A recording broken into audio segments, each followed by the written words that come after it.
ठीक है, तो हम डिस्कस करेंगे लॉजिकल एंड बिटवाइज ऑपरेटर्स। तो सबसे पहले हम डिस्कस करते हैं लॉजिकल ऑपरेटर्स। तो अभी प्रीवियस लेक्चर्स में हमने डिस्कस किया था, क्या डिस्कस किया था? Relational operators and precedence of the operators. तो रिलेशनल ऑपरेटर्स क्या करते थे कि relational operators were used for comparisons of two expressions। दो एक्सप्रेशन को कंपेयर करना कि एक दूसरे से छोटा है या ग्रेटर है, इक्वल है, नॉट इक्वल, एग्सेट्रा। तो लॉजिकल ऑपरेटर्स हमारे ये यूज होते हैं कि अगर हमें दो एक्सप्रेशन को कनेक्ट करना है, जैसे दो कंडीशंस को या दो एक्सप्रेशंस को हमें कंबाइन करना होता है कभी कभी। जैसे दो कंडीशन होती हैं कि कैंडिडेट ने दो या दो से ज़्यादा कंडीशन, ठीक है, कि कोई कैंडिडेट है उसकी एज 18 ईयर से ज़्यादा है, और दूसरी कंडीशन है कि सपोज करो कि उसकी फैमिली इनकम 2-3 लाख से कम है। इस तरह की कोई भी कंडीशंस हो सकती हैं। तो इन जनरल जैसे सपोज कि एक वेरिएबल की value greater than equal to another variable, दूसरी कंडीशन है कि कोई एक पैरामीटर इस वैल्यू के इक्वल है या नहीं है। तो एनीवे कि दो या दो से ज़्यादा एक्सप्रेशंस को हम कनेक्ट कर सकते हैं। तो again these there are three logical operators: logical and, logical or logical not. तो ये जो तीसरा है ये है यूनरी ऑपरेटर हमारा। Unary, unary in the sense कि ये हम एक सिंगल एक्सप्रेशन पर अप्लाई करते हैं, और जबकि लॉजिकल एंड, लॉजिकल और दो कंडीशंस पे अप्लाई करते हैं। तो तुम लोगों ने इलेक्ट्रॉनिक्स में या फिजिक्स में पढ़ा होगा लॉजिक गेट, आई थिंक सभी ने पढ़ा होगा। तो एंड गेट पढ़ा होगा, और गेट पढ़ा होगा, नॉट गेट पढ़ा होगा। तो एंड गेट क्या करता है कि अगर दोनों इनपुट जब 1 आते हैं, दोनों इनपुट 1 होते हैं, तभी आउटपुट की वैल्यू 1 होती है एंड गेट में। और गेट में अगर कोई भी एक इनपुट 1 है तो आउटपुट की वैल्यू 1 होती है। और लॉजिकल नॉट यानी नॉट गेट क्या करता है कि जो इनपुट वैल्यू है उसको नेगेट करता है। तो यहाँ भी सिमिलर कंसेप्ट है कि लॉजिकल एंड है हमारा। तो लॉजिकल एंड में क्या है कि अगर दोनों एक्सप्रेशन जो कि लॉजिकल एंड से कनेक्टेड हैं, दोनों एक्सप्रेशन ट्रू हैं, तो ओवरऑल एक्सप्रेशन जो लॉजिकल एंड से कनेक्ट है उसकी वैल्यू ट्रू होगी, अदरवाइज वैल्यू फॉल्स होगी। तो इस टेबल से मैंने ये डिक्टेट किया हुआ है, इससे तुम्हें ये आइडिया क्लियर होगा कि दो एक्सप्रेशन है, एक्सप्रेशन 1 एंड एक्सप्रेशन 2, और उनकी करस्पॉन्डिंग वैल्यू दोनों एक्सप्रेशन की। एक्सप्रेशन 1 ट्रू है, एक्सप्रेशन 2 ट्रू है।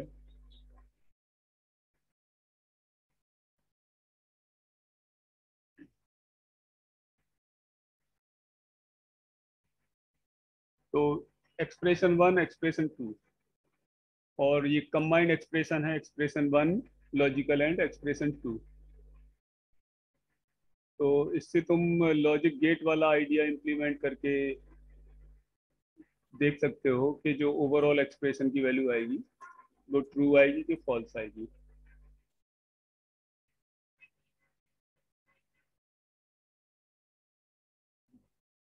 ठीक है, तो अगर दोनों एक्सप्रेशन ट्रू हैं तो एक्सप्रेशन 1 लॉजिकल एंड एक्सप्रेशन 2 उसकी वैल्यू ट्रू होगी। तो यहाँ पे ये दो एक्सप्रेशन लॉजिकल एंड से कनेक्ट हैं।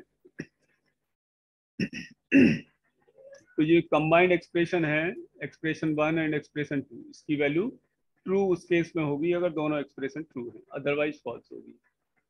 और इसी तरह और लॉजिकल और से अगर दोनों एक्सप्रेशन कनेक्टेड हैं तो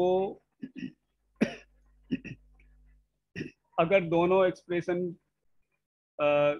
ये कनेक्टेड हैं तो अगर कम से कम एक एक्सप्रेशन की, अगर एटलीस्ट एक एक्सप्रेशन की वैल्यू ट्रू है और के केस में, तो ओवरऑल एक्सप्रेशन की वैल्यू ट्रू होगी, अदरवाइज फॉल्स होगी।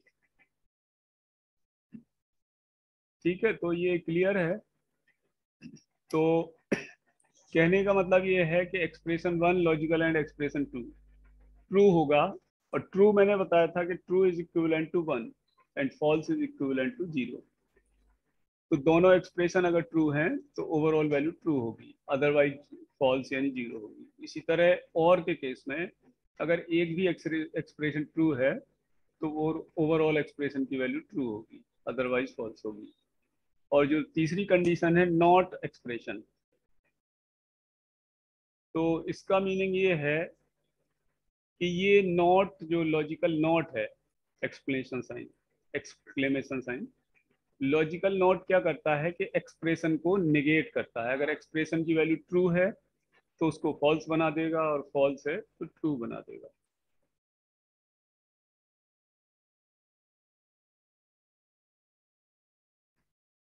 ठीक है, तो इसके कुछ एग्जाम्पल्स हम जैसे देखते हैं कि क्या मीनिंग है। सपोज ये एक्सप्रेशन ट्रू है हमारा, सॉरी, एक्सप्रेशन इस तरह है, अ,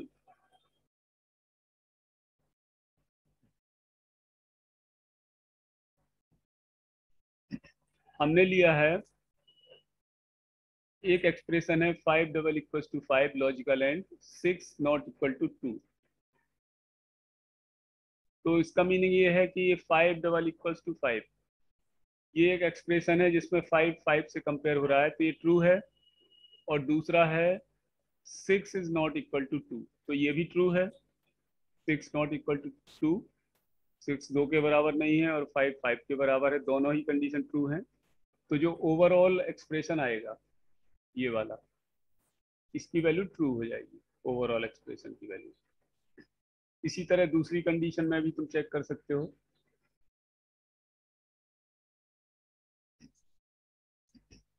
5 ग्रेटर देन 1, ये ट्रू है। और 6 लेस देन 1 या 6 लेस देन 4, ये भी ट्रू है।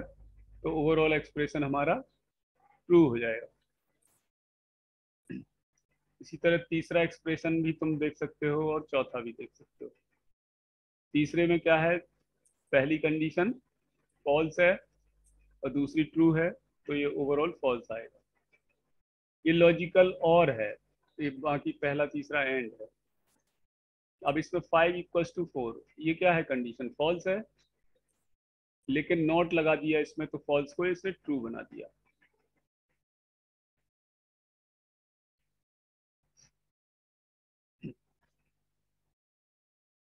तो आई थिंक नेटवर्क तुम लोगों के साइड से प्रॉपर नहीं आ रहा है, क्योंकि बार बार कनेक्ट डिस्कनेक्ट हो रहे हो। तो अब देखो इसमें क्या है कि कभी कभी हमें दो से ज़्यादा भी कंडीशन चाहिए होती है। जैसे हमें कोई वेरिएबल एक्स है, उसको चेक करना है कि एक्स 2 के इक्वल है या 3 के इक्वल है या 4 के इक्वल। एक्स को टेस्ट करना है, कीबोर्ड से तुमने कोई वैल्यू डाली एक्स की, और उसको प्रोग्राम बना रहे हो, टेस्ट कर रहे हो कि एक्स 2 3 या 4 के इक्वल है। तो दो से ज़्यादा कंडीशन इस तरह कनेक्ट कर सकते हैं हम कि x इक्वल टू 2 और 3 और 4।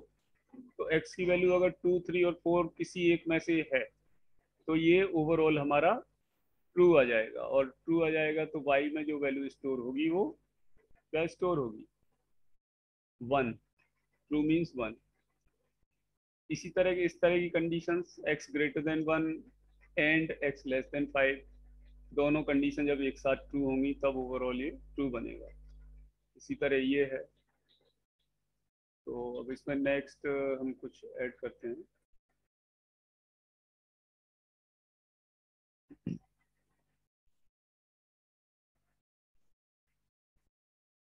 तो सपोज एक एग्जांपल लेता हूँ मैं।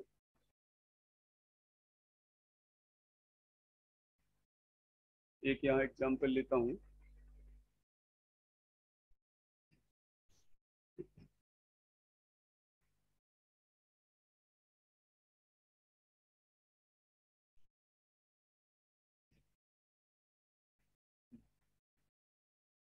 तो इस एग्जांपल से देखो कि गिवन एक्सप्रेशन है इस तरह।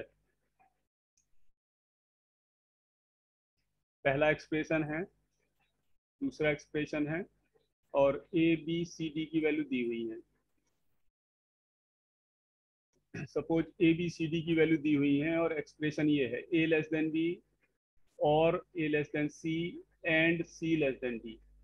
तो अब यहाँ पे देखो कि तुम्हारा रिलेशनल ऑपरेटर भी है और लॉजिकल ऑपरेटर भी है। तो किसका प्रेसिडेंस हाई होता है, याद है जो मैंने टेबल बताई थी? रिलेशनल ऑपरेटर्स का प्रेसिडेंस हाई होता है लॉजिकल से। तो जहां जहां रिलेशनल ऑपरेटर आ रहे हैं पहले कंपाइलर उनको इवेल्यूट करेगा।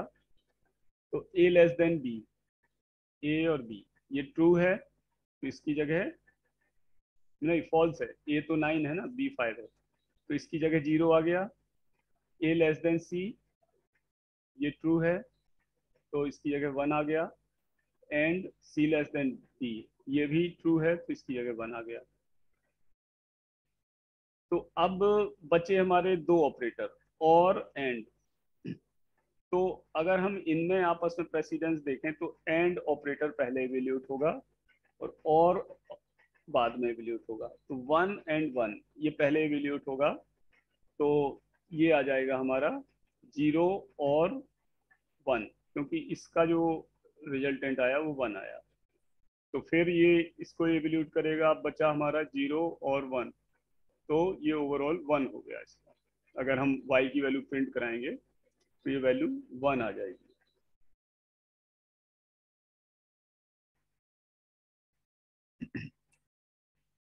एक और हम एग्जांपल लेते हैं।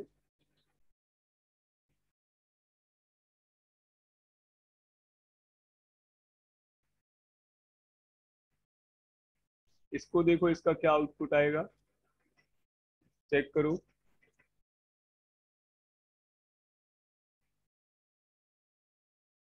X A B C D 4 variable हैं, और यहाँ पे जो हम इवेल्यूट कर रहे हैं वो है, ये है एक्सप्रेशन।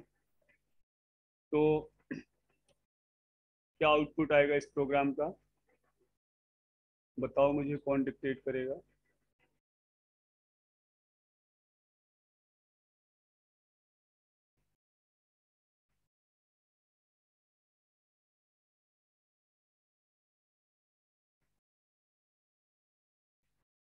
एग्जाम्पल 2 ही तो है, ये एग्जाम्पल 1।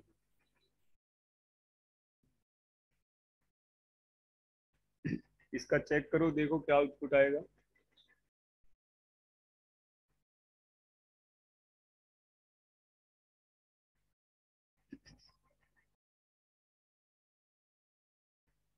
अब हमने क्या किया देखो, कि ये ए ग्रेटर देन बी एक एक्सप्रेशन है, ए लेस देन सी और सी ग्रेटर देन बी।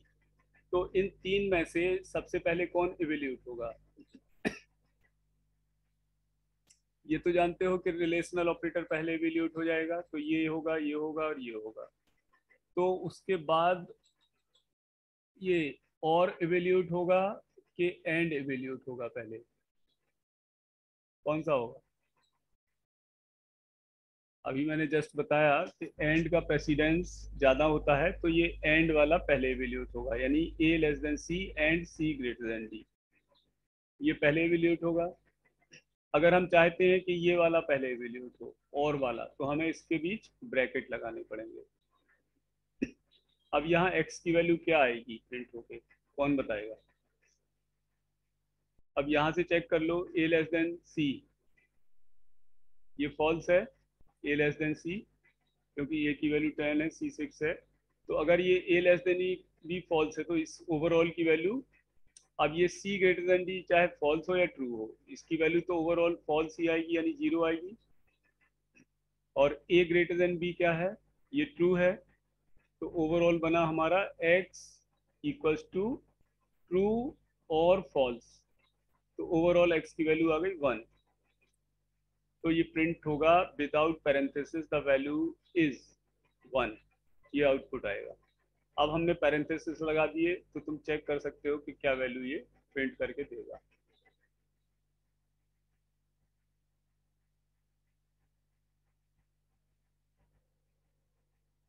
चेक करो, ये जस्ट एक होमवर्क की तरह है तुम्हारे लिए, जिसका आउटपुट मैं लिख देता हूँ। इसका आउटपुट पहले केस में तो 1 मैंने बताया है एवेल्यूट करके, और दूसरे केस में 0 आएगा, जो तुम सेल्फ एवेल्यूट कर लेना इसको।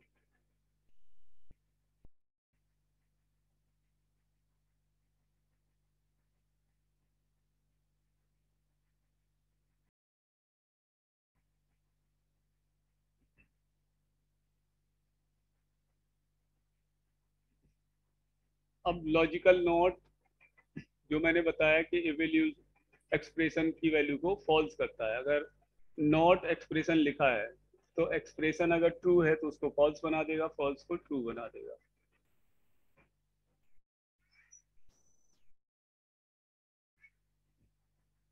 तो अब चलते हैं हम बिटवाइज ऑपरेटर की तरफ।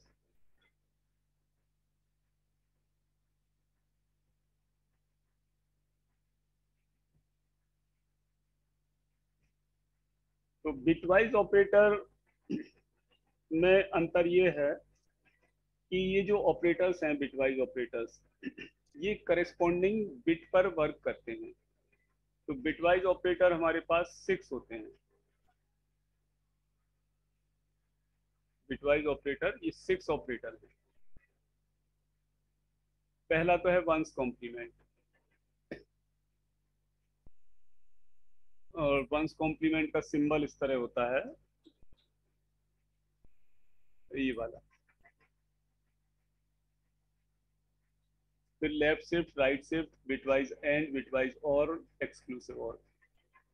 तो ये जो लॉजिकल एंड, लॉजिकल और हमने पढ़ा है, तो बिटवाइज एंड और बिटवाइज और भी लगभग उसी तरह का है।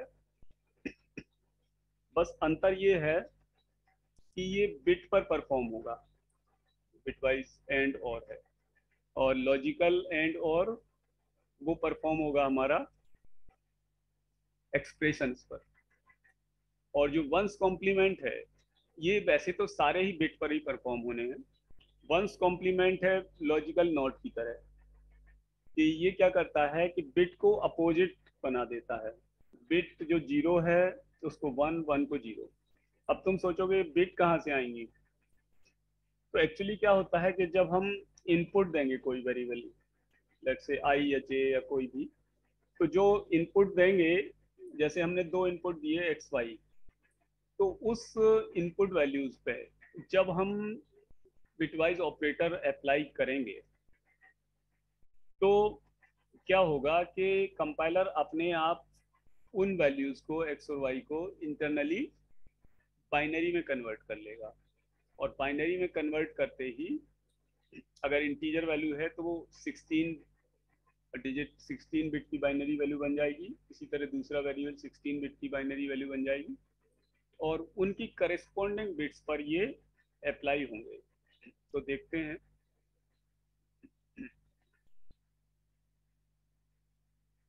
तो पहले हम इनका मीनिंग समझ लेते हैं।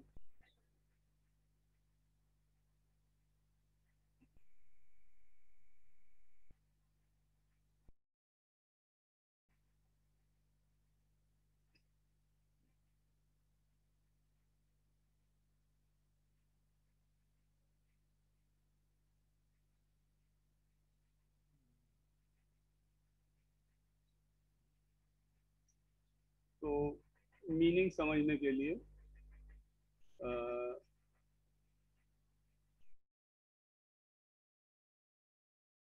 हमने क्या किया,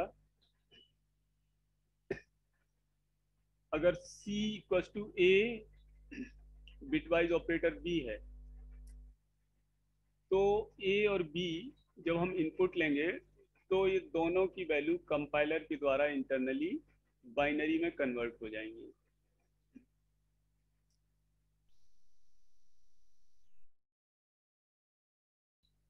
इसको मैं यहाँ लिख देता हूँ, तो ये एज ए हेडिंग हो गया। तो इसका मीनिंग क्या है, ए बिटवाइज ऑपरेटर बी।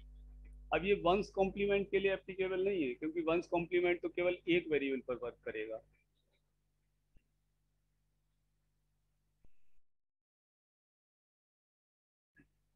तो ये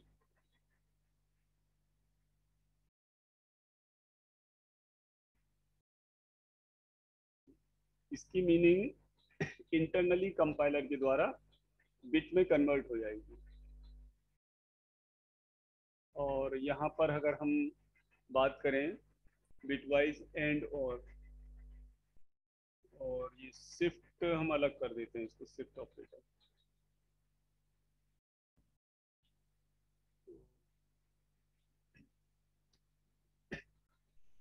तो अगर हम बिटवाइज एंड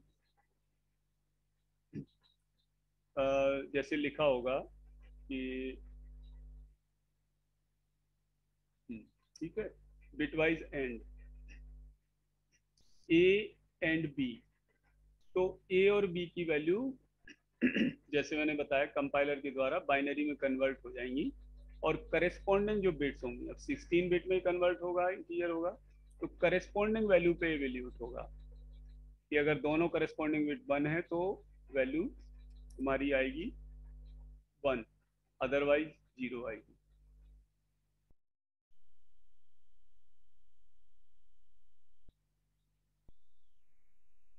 ठीक है, तो ये बिटवाइज एंड और बिटवाइज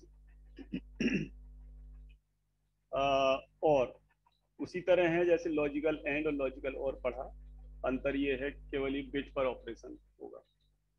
और एक्सक्लूसिव और में क्या है कि अगर दोनों करस्पॉन्डिंग बिट सेम है तो रिजल्टेंट बिट 0 आएगी। सेम बिट मतलब या तो दोनों 1 हो या दोनों 0 हो। ये एक्सक्लूसिव और ऑपरेशन है, एक्सओआर, जो एक्सओआर गेट पढ़ा है तुमने वो है। तो इसका सिंबल ये होता है ए कैप बी। तो अगर दोनों बिट करस्पॉन्डिंग बिट ए और बी की सेम है तो वैल्यू 0 आएगी रिजल्टेंट, और करस्पॉन्डिंग बिट अगर डिफरेंट है तो 1 आएगा। और वंस कॉम्प्लीमेंट में क्या है, अपोजिट हो जाएगा ये। और अब आते हैं शिफ्ट ऑपरेशन की तरफ। तो शिफ्ट,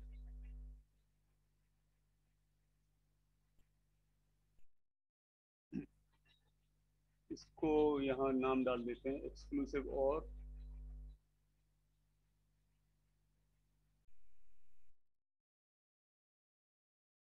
एक्सक्लूसिव और दूसरा वंस कॉम्प्लीमेंट। ठीक है, तो ये स्लाइड्स की तुम लोग वो ले सकते हो स्क्रीनशॉट्स। बाकी ये यूराइज पर तो तुम्हारे अवेलेबल होंगे ही।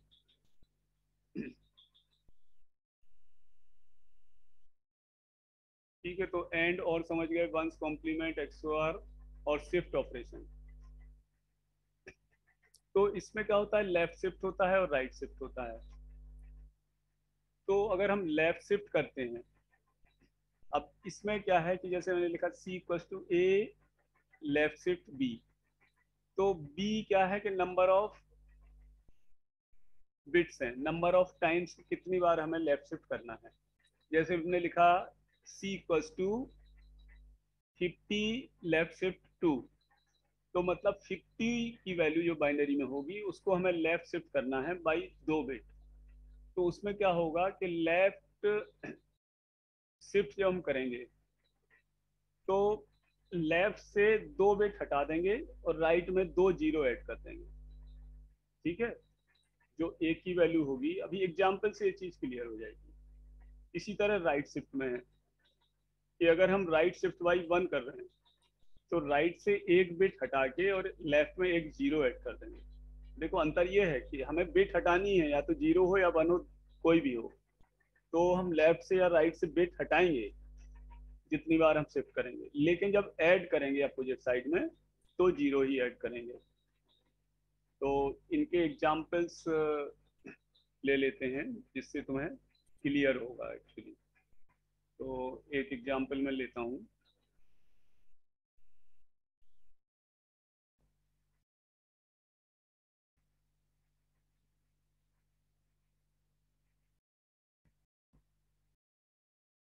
ओके, तो एग्जाम्पल ये है, हमने 6 वेरिएबल लिए हैं ABCDEF, और हर एक ए और बी की वैल्यू है 197 153। ठीक है, अब हमने 4 ऑपरेशन किए हुए हैं, 10 मिनट का टाइम बचा है तुम्हारे पास। तो 10 मिनट में हमारा ये बिटवाइज ऑपरेशन का डिस्कशन खत्म हो जाएगा। इसके बाद हम 4 सवा 4 बजे क्लास डिस्कस करेंगे, तो जो लोग अटेंड होना चाहें तो अटेंड कर सकते हैं। तो 2 वेरिएबल लिए ए और बी विद उनकी वैल्यूज के साथ। अब हमने लिखा C equal to A and B. D में वैल्यू आएगी ए और बी की, ई में वैल्यू आएगी ए एक्सक्लूसिव और बी की, और एफ में वैल्यू आएगी वंस कॉम्प्लीमेंट ए की। तो यहाँ सबको प्रिंट करा दिया। अब तुम सोचोगे कि कैसे वैल्यू आएगी, कैसे प्रिंट होगा, तो उसको हम और अभी एक्सप्लोर करते हैं कि इसका मीनिंग क्या होगा। अब क्या होगा कि ए और बी में जब हम ये बिटवाइज ऑपरेशंस अप्लाई कर रहे हैं, तो ए और बी की वैल्यू इंटरनली कंपाइलर के द्वारा बाइनरी में कन्वर्ट हो जाएगी। और बाइनरी में तुम कन्वर्ट करना जानते हो, डिवीजन बाई 2, रिमाइंडर जो बचता जाएगा उल्टे ऑर्डर में लिख लेते हो, तो वो कन्वर्टेड वैल्यू आ जाएगी। और ये 16 डिजिट की होगी, 16 बिट की होगी। अगर 16 से कम बिट आ रही हैं तो 00 लेफ्ट में ऐड कर दिए जाएंगे। ये इस तरह की वैल्यू आएगी। तो अब इसको, इसका आउटपुट मैं शो कर रहा हूँ, लेकिन तुम्हें आउटपुट तो एग्जैक्ट आइडिया तभी लगेगा ना जब ऑपरेशंस परफॉर्म करके और वैल्यू रिजल्टेंट आएगा। आउटपुट इस तरह आएगा।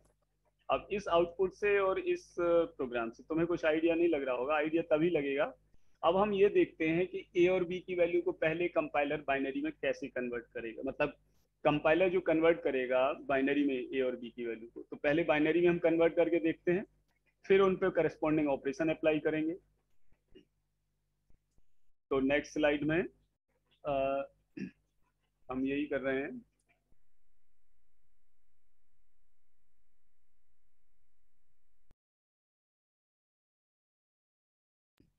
बाइनरी में एक बार तुम भी कन्वर्ट करके देख सकते हो।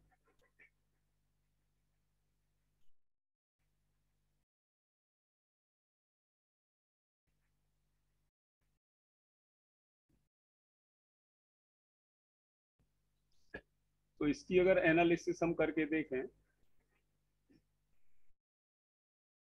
तो एक्चुअली हमारा क्या था यहाँ, A equals to 97, B equals to 153।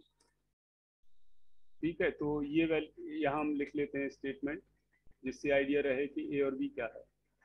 अब इसको अगर तुम गौर से देखो, तो ए की वैल्यू 197 है, तो बाइनरी में जो कन्वर्ट होके आएगी वो ये आएगी, वो सभी लोग तुम कर सकते हो। और बी की जो बाइनरी में वैल्यू है वो कन्वर्ट होके ये आ जाएगी। ठीक है, यहाँ तक सही है, तुम चेक भी कर सकते हो। अब ए एंड बी, तो कंपाइलर क्या करेगा, ए एंड बी को करेस्पॉन्डिंग बिट को मैच करना है।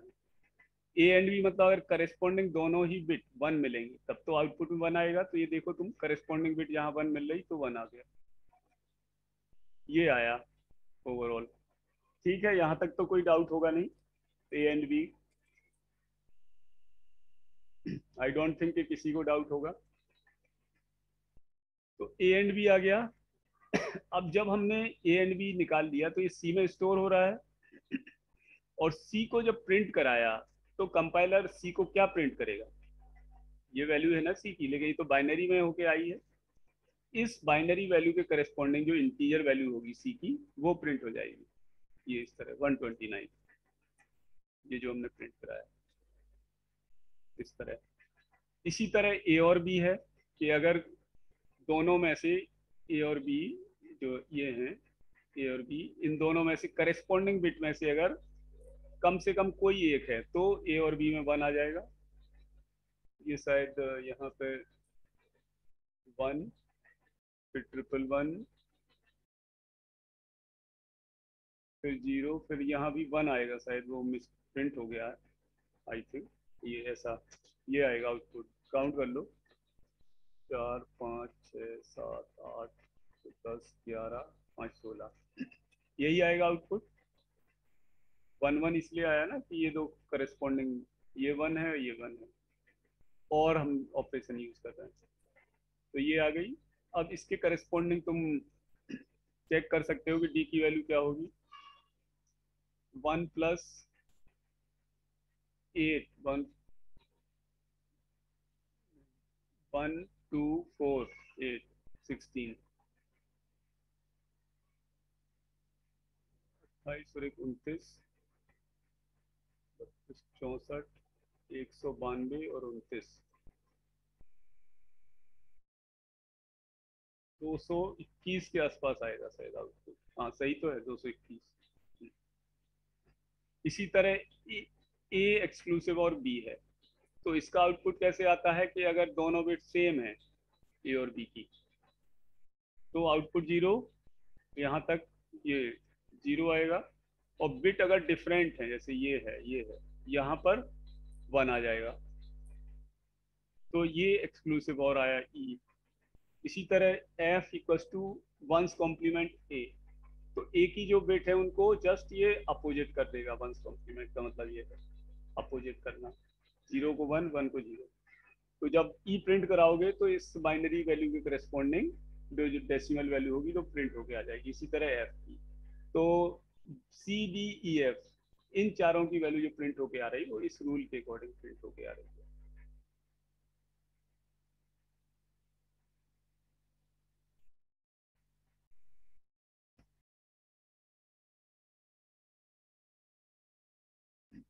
ठीक है, आई थिंक ये समझ गए होंगे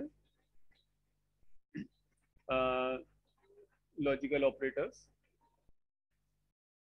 ये सॉरी बिटवाइज ऑपरेटर्स। अब शिफ्ट ऑपरेशंस इसमें रह रहा है, तो शिफ्ट ऑपरेशंस और हम इसी में देख लेते हैं। तो शिफ्ट ऑपरेशंस के लिए हम फिर एक एग्जांपल लिख रहे हैं यहाँ।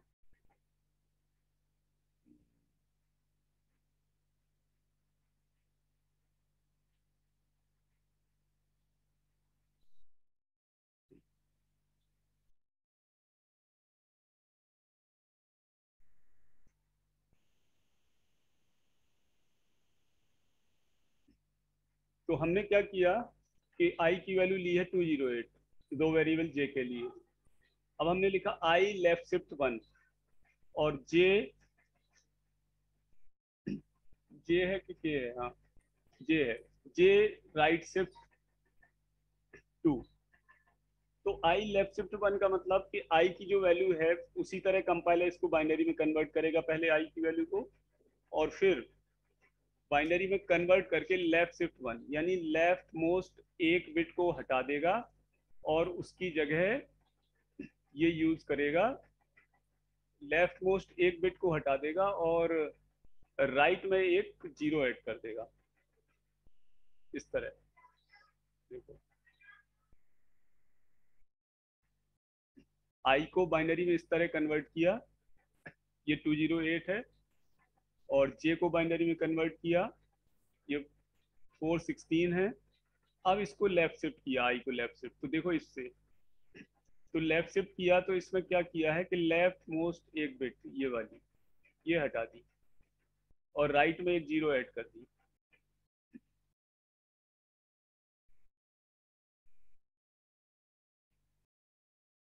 ये आई कुछ मिसप्रिंट हो गया है,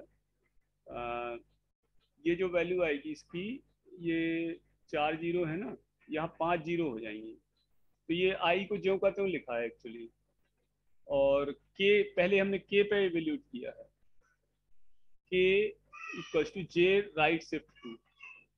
तो के राइट शिफ्ट 2 किया है तो राइट की 2 बिट हटा दी है, राइट की 2 बिट हटा के अभी यहाँ 1 होता या 0 होता उससे मतलब नहीं है, तो राइट की 2 बिट हटा के और लेफ्ट में 2 बिट ऐड कर दी है, 2 जीरो। अब इसमें मुझे लगता है 3 हट गई है क्या, 208 104, ये 3 कर दिया है एक्चुअली, तो 3 यहाँ कर देते हैं। ठीक है, ये है इसका जे राइट शिफ्ट 3। तो राइट की ये 3 बिट हटा दी है, अब यहाँ 1 भी होता या 0 होता कुछ भी वो हटा देते हैं हम, और लेफ्ट में 3 जीरो ऐड कर दिए, तो ये जे पे राइट शिफ्ट 3 हो गया। इसी तरह आई को लेफ्ट शिफ्ट 1 कर रहे हैं तो